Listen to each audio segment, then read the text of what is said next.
Hello दोस्तों, आपका स्वागत है लाइव स्टडी चैनल पर। जहां पर हम राजस्थान पुलिस के अंतर्गत महिला बाल अपराध सीरीज को शुरुआत किए हैं, जिसमें से पहले वीडियो में हमने बच्चों से संबंधित आईपीसी की धाराएं पढ़ी।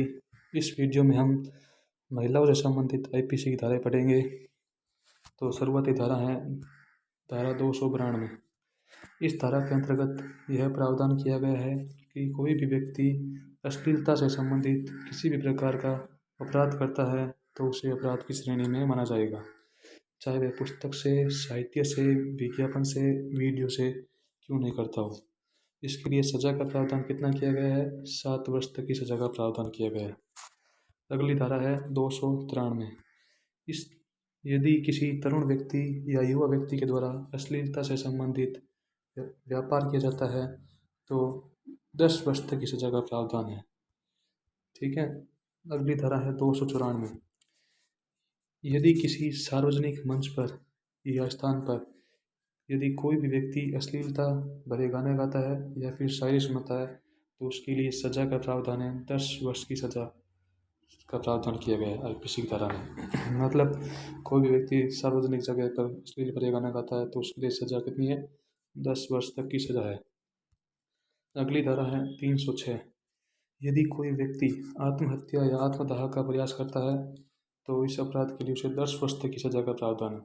भारत में आत्महत्या करना एक अपराध माना जाता है। यदि कोई आत्महत्या करता है, वो बच जाता है तो उसको सजा मिलती है, और इस अपराध की सजा के लिए उसको 10 वर्ष तक की सजा का प्रावधान है। अगली धारा है 301। यदि किसी व्यक्ति पर किसी हत्या के इरादे से आपराधिक मामला किया जाए तो उसे 10 वर्ष तक की सजा का प्रावधान है। मतलब यदि कोई भी व्यक्ति किसी भी व्यक्ति के ऊपर उसकी हत्या के इरादे से हमला करता है तो उसे अपराध माना जाएगा, और इसके लिए सजा का प्रावधान कितना है? 10 वर्ष तक की सजा। अगली धारा है 302। यदि किसी व्यक्ति की मृत्यु या हत्या की जाए तो उसे मृत्यु दंड का सजा का प्रावधान है। मतलब 302 क्या है? मृत्यु के बदले मृत्यु।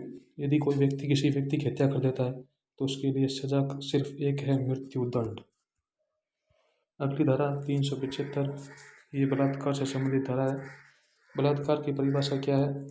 यदि कोई पुरुष स्वयं का कोई गुप्त अंग अथवा किसी अन्य व्यक्ति के द्वारा महिला को लज्जा भंग करे, यानी लज्जा भंग करे तो वह बलात्कार माना जाएगा। मतलब किसी भी प्रकार से महिला का अपमान करना या उसकी लज्जा भंग करना बलात्कार की श्रेणी में आएगा। इसकी स्थितियाँ कैसे हो सकती है? इसकी स्थितियों को नीचे बताया गया है। किसी भी स्त्री के साथ संभोग करने से या मैथुन संबंधी कार्य करना या दुष्कर्म करना, ये सभी बलात्कार के अंतर्गत आएंगे। और किस तरह से? यदि किसी स्त्री को उसकी बिना सहमति से उसके साथ संभोग करना भी बलात्कार की श्रेणी में आएगा। तीसरी स्थिति क्या हो सकती है? महिला की इच्छा के विरुद्ध। यदि कोई व्यक्ति किसी महिला की इच्छा के विरुद्ध उसके साथ गलत काम करता है तो उसके लिए उसे बलात्कार माना जाएगा। और चौथा क्या स्थिति? महिला की सहमति से। ये कैसी सहमति है? मतलब अगर कोई व्यक्ति किसी महिला के हितैषी को कैद में कर या मार कर उसकी सहमति लेता है तो वह भी बलात्कार की श्रेणी में आएगा। पांचवी स्थिति क्या हो सकती है? महिला की सहमति से जबकि पुरुष उसका पति नहीं है, और महिला ने सहमति इसलिए दी है कि पुरुष उसका विधिवत पति बनेगा। इसका अर्थ क्या हुआ? यदि महिला ने सहमति दे दी है परंतु पुरुष उसका पति नहीं है, महिला ये सोच रही है कि वह उसका भविष्य में पति बनेगा, अगर वह उसके साथ गलत काम करता है तो उसे दुष्कर्म की श्रेणी में माना जाएगा। छठी स्थिति क्या हो सकती है? महिला की सहमति से, यदि उसने सहमति नशे में दी है, उसके भी बलात्कार की श्रेणी में रखा जाएगा। सातवीं स्थिति क्या हो सकती है? महिला की सहमति से, यदि महिला की उम्र 18 वर्ष से कम है, कोई नाबालिग है तो वह, यानी कोई भी महिला 18 वर्ष से कम है उसके साथ गलत काम होता है तो वह दुष्कर्म की श्रेणी में माना जाएगा। अगली स्थिति क्या हो सकती है? महिला की सहमति से। इसमें कैसी सहमति? यदि महिला सहमति व्यक्त करने में असमर्थ है, अर्थात उसका मानसिक स्थिति सही नहीं है और उसके साथ गलत काम होता है तो वह बलात्कार की श्रेणी में माना जाएगा। महिला को उत्तेजित करके संभोग के लिए सहमति प्राप्त करना, किसी विवाहित स्त्री के साथ उसके पति को बिना अनुमति के, यदि किसी विवाहित महिला की उम्र 0 से 15 है तो उसके पति के द्वारा किसी भी प्रकार का मैथुन संबंधी कार्य भी दुष्कर्म की श्रेणी में माना जाएगा। यानी 15 वर्ष से कम उम्र की बालिका का विवाह कर दिया जाता है, यदि उसका पति भी उसके साथ संभोग करता है तो उसे भी दुष्कर्म की श्रेणी में माना जाएगा। अगली स्थिति क्या हो सकती है? किसी भी व्यक्ति द्वारा प्राकृतिक प्राणी के साथ किसी भी प्रकार के संभोग की क्रिया दुष्कर्म की श्रेणी में शामिल की गई है। यानी कोई भी व्यक्ति किसी भी प्राकृतिक जीव के साथ किसी भी प्रकार का संभोग करता है तो उसे दुष्कर्म की श्रेणी में शामिल किया जाएगा। 13वीं स्थिति क्या हो सकती है? किसी भी महिला के साथ संभोग करना जिसका पति जीवित न हो या उसके साथ न रहे हो, उसे भी बलात्कार की श्रेणी में रखा गया है। किसी भी ऐसी महिला के साथ संभोग करना जिसका पता हो कि उसका पति जिंदा है, उसे भी बलात्कार की श्रेणी में रखा गया है। अगली धारा है 376। इसके अंतर्गत दुष्कर्म के लिए सजा का प्रावधान किया गया है और न्यूनतम सजा है 7 वर्ष और अधिकतम है फांसी। धारा 375 में बलात्कार परिभाषा दी गई थी और बलात्कार की स्थितियाँ बताई गई थी, और धारा 376 में उससे संबंधित जो भी कृत्य किया गया है उसके लिए सजा का प्रावधान है। इसके लिए सजा कितनी है? न्यूनतम सजा की बात करें तो 7 वर्ष और अधिकतम फांसी है। ठीक है, इसको लेकर एक विवाद हुआ था जिसको बात करते हैं नवजोत सिंह जौहर बनाम भारत संघ 2018 के मामले में। सुप्रीम कोर्ट ने समलैंगिकता को अपराध नहीं माना है क्योंकि धारा 377 भारतीय संविधान के अनुच्छेद 14, 15, 19, 21 में उल्लेखित मौलिक अधिकारों का उल्लंघन करती है। यानी ये एक विवाद था जिसके अंतर्गत सुप्रीम कोर्ट ने क्या कहा है कि समलैंगिकता मतलब दोनों समान लिंग के व्यक्तियों को अपराध की श्रेणी में नहीं माना है। यदि किसी परिस्थिति में यौन संबंध हेतु पुरुष ने किसी भी प्रकार के पैसे प्राप्त किए हैं तो वे बलात्कार की श्रेणी में नहीं माना जाएगा। ठीक है, यदि बालिग अविवाहित महिला तथा पुरुष परस्पर सहमति से यौन संबंध स्थापित करे तो बाद में महिला उस पुरुष पर बलात्कार का आरोप नहीं लगा सकती यदि पुरुष महिला से शादी नहीं कर पाया तो।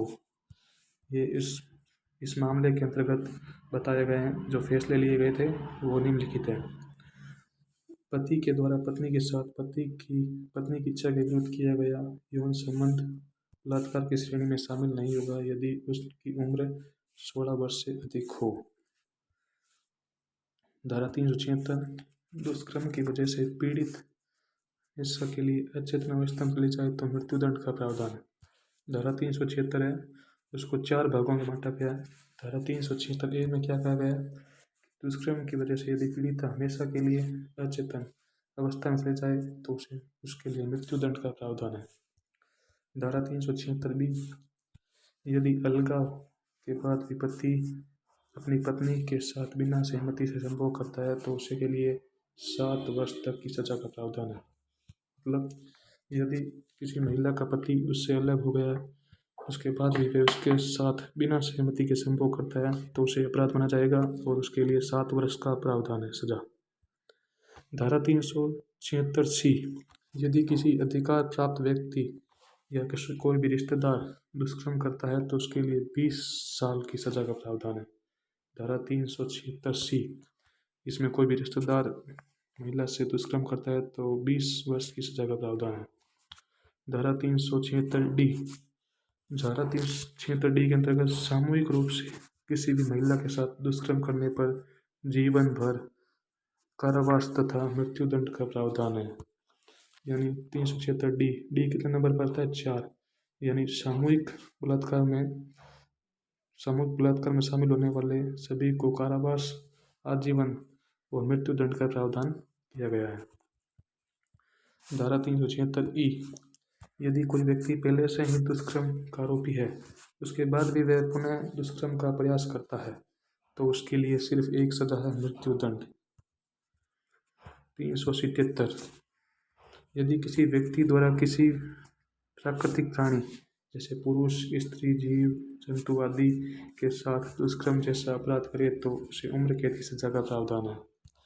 मतलब 377 में क्या कहा गया है, प्राकृतिक प्राणी चाहे वे कोई भी हो सकता है, चाहे पुरुष हो, स्त्री हो, जीव जंतु हो, उसके साथ कुकर्म करता है तो उसे भी अपराध माना जाएगा और उसकी सज़ा क्या है, उम्र कैद। उम्र कैद उसकी सज़ा है। यदि कोई समलैंगिक व्यक्ति द्वारा दोनों की सहमति से यह कार्य किया जाता है तो उसे अपराध की श्रेणी में नहीं माना जाएगा। ठीक है। धारा 493, यदि किसी स्त्री को यह विश्वास दिला दे कि उसका विवाह विधिपूर्ण संपन्न हुआ है जबकि उसका विवाह संपूर्ण नहीं हुआ है तो उसके लिए सजा का प्रावधान है 10 वर्ष। मतलब कि किसी भी स्त्री का विवाह विधिपूर्ण संपन्न नहीं हुआ है जबकि उसको विश्वास दिला दे कि उसका विवाह विधिपूर्ण संपन्न हुआ है तो उसके लिए भी सजा का प्रावधान है 10 वर्ष तक की सजा। धारा 493। अगली धारा है 494।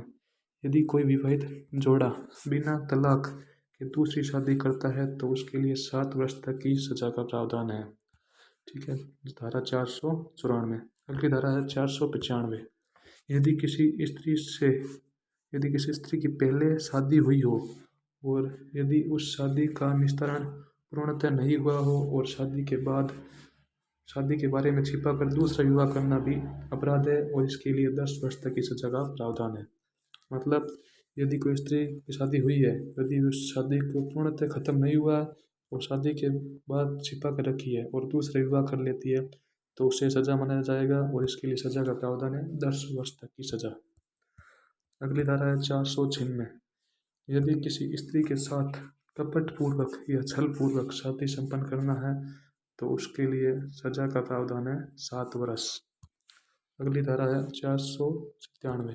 यदि किसी स्त्री के साथ उसके पति की अनुमति के साथ संभोग करना अथवा यह पता भी हो कि उसकी स्त्री का पति है जीवित है तो यह बलात्कार श्रेणी में आएगा और इसे के लिए 7 वर्ष तक की सजा का प्रावधान है।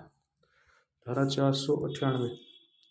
यदि किसी स्त्री को विवाह आदि के उद्देश्य से बहला फुसलाकर अपहरण करना भी अपराध है जिसके लिए सजा का प्रावधान है 5 वर्ष तक की सजा। धारा 509। यदि किसी महिला पर उसके शारीरिक अंग को क्षति पहुंचाने के उद्देश्य से आपराधिक बल का प्रयोग किया गया है तथा स्त्री की लज्जा का अपमान करने के उद्देश्य से स्त्री का पीछा करना, दांत जीभ निकालकर उसे चिढ़ाना, नकल उतारना, टेलीफोन पर अश्लील बातें करना आदि भी अपराध है और इसके लिए सजा का प्रावधान है 3 वर्ष तक की सजा। यानी इस धारा के अंतर्गत महिला पर उसके शारीरिक अंग को क्षति पहुंचाने के उद्देश्य से लेकर और भी उसकी लज्जा भंग करने या उसका पीछा करना, दांत जीभ निकाल कर उससे चिढ़ाना, उसकी नकल उतारना, टेलीफोन पर अश्लील बातें करना, ये सभी अपराध की श्रेणी में आते हैं और इसके लिए सजा का प्रावधान है 3 वर्ष तक की सजा। तो इस वीडियो में यहीं तक था। अगली वीडियो जारी रखेंगे। अगर वीडियो पसंद आया है तो लाइक करें, सब्सक्राइब करें और शेयर करें। धन्यवाद।